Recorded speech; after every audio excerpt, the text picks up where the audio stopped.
واتقوا يوما لا تجزي نفس عن نفس شيئا ولا يقبل منها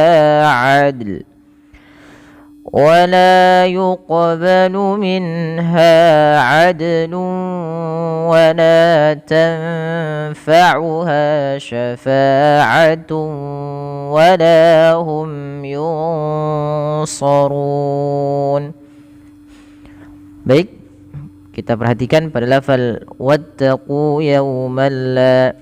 Di sini tidak boleh kita baca dengan wa'uttaqu langsung ke huruf ta, karena alif di sini dianggap tidak dibaca.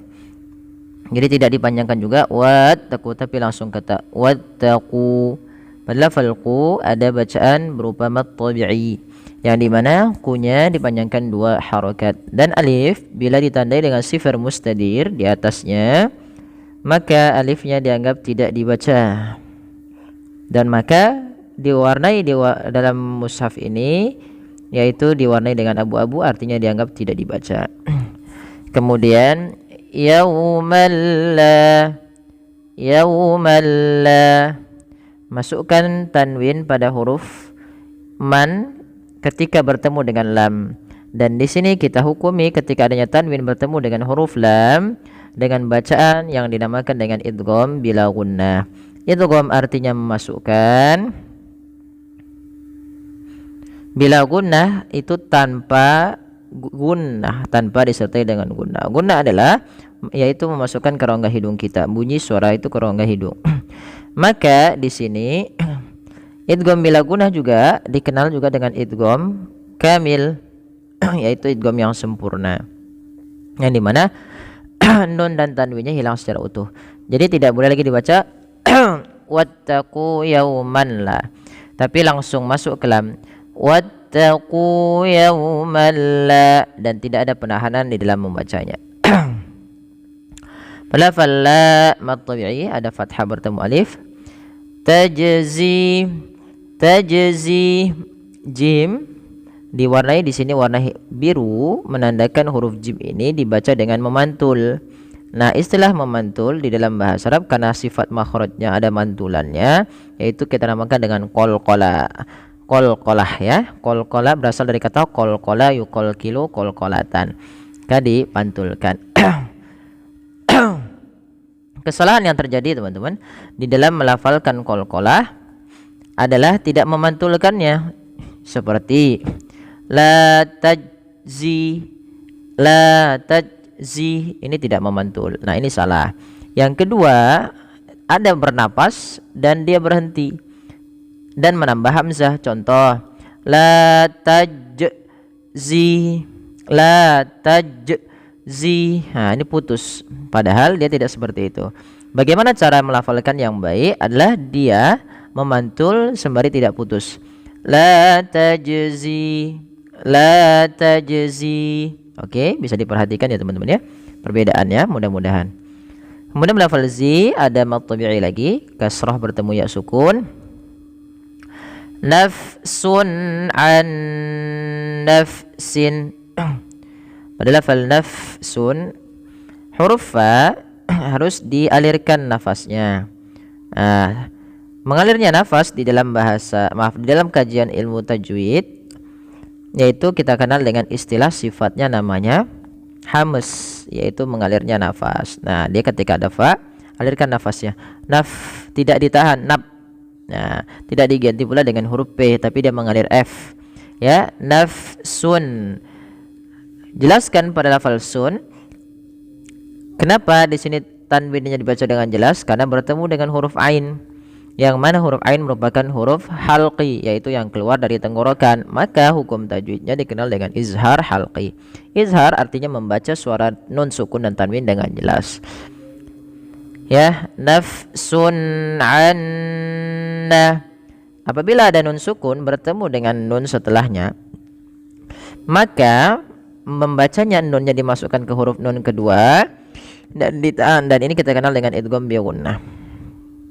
Dan ini juga bisa kita kategorikan idgham kamil ya, masuk secara utuh soalnya nunnya ke nun karena dia sama makhrajnya. Maka annaf sambil ditahan, tidak hanya sekedar masuk karena dia harus ada gunnahnya. Annafsin syai'a. Kemudian sin syai'a, tanwin bertemu dengan huruf shin. Maka tanwinnya di sini diwarnai dengan hijau, menandakan ia bacaan ikhfa. Yaitu kita kenal yang ikhfa hakiki. Ikhfa artinya pada dasarnya bahasanya adalah satrun, menyembunyikan. Maksudnya di sini apa, teman-teman? Maksudnya adalah suara nunnya disamarkan kepada huruf setelahnya sehingga ya dia membaca antara izhar dengan idgham, yaitu tidak dimasukkan dan tidak diperjelas, tapi di antara kedua-duanya. An-nafsin sinsya dikembalikan kepada makhrajnya tadi. Sinsya ya, sin syai'an wala. Pada syai'an wala sama ketika bertemu dengan huruf nun tadi, nun ketemu nun. Nah, di sini tanwin ketemu dengan waw. Cara membacanya, masukkan suara tanwinnya pada lafal syai'an kepada huruf waw dengan kita kenal dengan istilah idgham, memasukkan bigunah. Maka syai'a wa masuk ya. Bukan hanya sekedar syai'an wala, tapi masuk syai'a wala. Nah, langkah kedua digunah. Ingat, setiap yang ini kita perlu baca dengan gunnah, yaitu ditahan. Syai'an wala yuqbalu minha. Wala panjangkan dua harakat lainnya. Yuqbalu. Nah, ini cara bacanya sebagaimana tadi tajzi, harus memantul dan kita kenal dengan istilah bacaan namanya qalqalah. Wala yuqbalu minha. Minha, jelaskan suara nunnya ketika bertemu dengan ha, karena ia izhar halki dalam ayat ini. Kemudian adlu wala. Nah, ada juga di sini dal yang diwarnai dengan warna biru. Dal sama hukumnya dengan qaf dan jim, harus memantul. Nah, istilahnya dengan bacaan qalqalah. Kesalahan yang terjadi banyak, kadang-kadang kita terlupa tidak memantulkannya. Adlu wala. Nah, ini sering.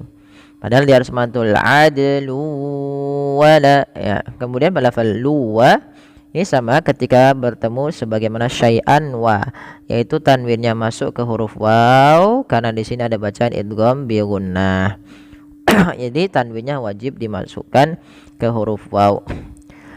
Seakan-akan nanti wawnya ada huruf tasydidnya. Maka adlu wala ya, sambil ditahan dua harakat. Kemudian wala tanfa'uha. Tanfa, nun sukun bertemu fa, samarkan nunnya ketemu dengan huruf fa.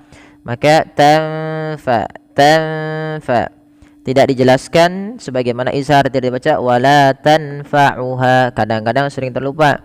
Dia membacanya dengan izhar, tidak disamarkan, padahal dia harus didengungkan ya. Wala tanfa, harus seperti itu padahal. Kemudian wala tanfa'uha, pada falha ada bacaan mad tabi'i, dua harakat. Syafa'a, fa mad tabi'i juga, fathah bertemu alif. Syafa'atu wala, tun wala, yaitu bacaan idgham bi gunnah lagi sebagaimana adlu wa, sama tanwin bertemu waw. Cara bacanya sama ya. Wala hum yunsarun. La mad tabi'i, hum mim mati bertemu ya, izhar syafawi. Nah, di sini ada yunsarun, nun matinya ketebal ya, kita tebalkan karena dia bertemu dengan huruf shad, yang dimana shad ada huruf isti'la. Istilah yang itu terangkatnya pangkal lidah, dan dia juga idbaq, dia melekat, jadi yusa, jadi menyamarkannya ke huruf, bukan hanya sekedar yung gitu ya, tapi yusa langsung ke makhraj daripada huruf shad ya. Yusarun. Kemudian pada lafaz run ada bacaan mad arid disukun, yang dimana awalnya yusaruna, karena kita wakaf nunnya disukunkan. Yusaru. Nah, di sini run kita boleh membaca runnya sepanjang 2, 4 atau 6 harokat, tapi kita ambil yang tengah-tengah saja, tidak terlalu panjang, tidak terlalu pendek. Jadi walahum yunsarun. Nah, seperti itu ya teman-teman. Baik, mudah-mudahan bermanfaat bagi kita bersama. Jazakumullah khairan. Mudah-mudahan bermanfaat. Ya, silakan boleh bantu untuk like, share dan subscribe agar bisa memberikan manfaat kepada sahabat-sahabat kalian, keluarga yang membutuhkan dalam pengajaran ilmu tajwid. Terima kasih, jazakumullahu khairan. Wassalamualaikum warahmatullahi wabarakatuh.